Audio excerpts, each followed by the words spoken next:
I'm Alex McPherson with the Saskatoon Star Phoenix. And I'm Dave Fraser with the Regina Leader Post. And we're here today to answer three of the biggest questions in Saskatchewan politics this week.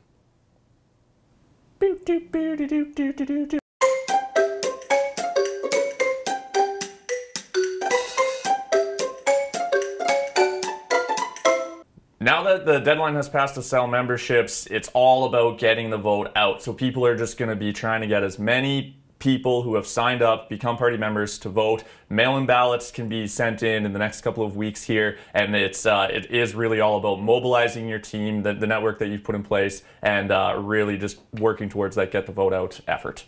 There's also a tactical element to this too. If you're candidate X and you think candidate Y has a good chance, you're going to be encouraging your supporters to put candidate Y as far down on your ballot as you can and put people who stand a lesser chance of winning higher up. That's going to become really, really important, as I think I'm fair to say neither of us believes this is going to end on the first ballot. So there's a lot of tactical jockeying coming up here too.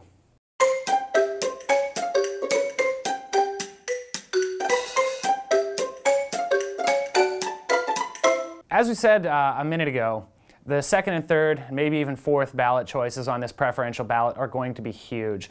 There's 6 candidates. It's pretty much a guarantee at this point. Nobody's going to walk away with this win on the first ballot, which means how the candidates are ranked is of huge significance, because as candidates are dropped in each successive round, their votes go to other candidates based on their supporters' preferential ballots. So who each candidate lists second, third, fourth is going to be critical as the vote counts climb and the race nears completion.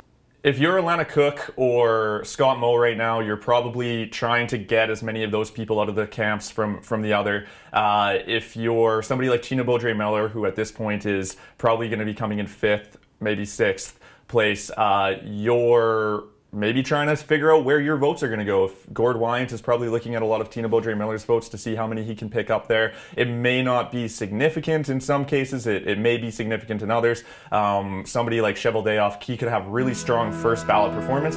If he falls off later and all of his votes go somewhere, that's going to be a big deal.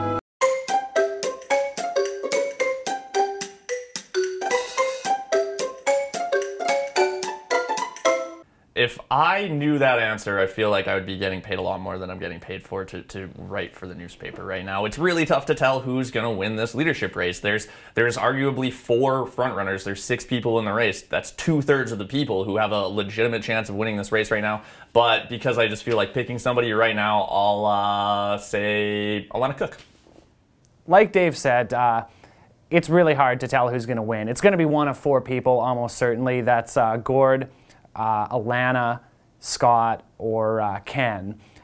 But really, there are so many unknowns here. For me, the most interesting one is the Saskatchewan Teachers Federation. They've done a good job urging their 13,000 members to get involved in this.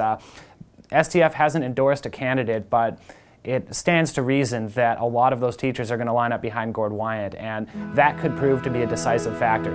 All of that said, we don't know, and it's going to be really interesting to watch this thing come down to the wire, because whatever happens, we're going to get a new premier out of it. Thanks very much for watching this week.